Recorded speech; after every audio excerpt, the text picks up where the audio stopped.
আলোচনা করতে গিয়ে একদিন বললে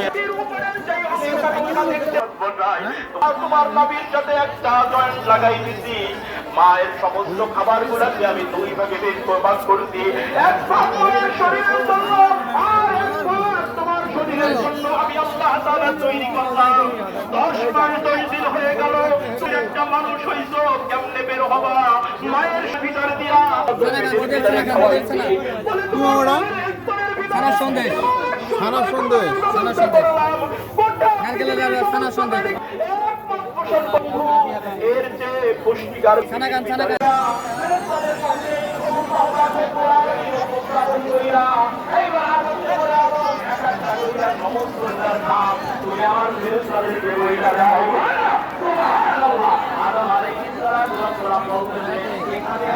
ভালো হয়েছে বাসা যায়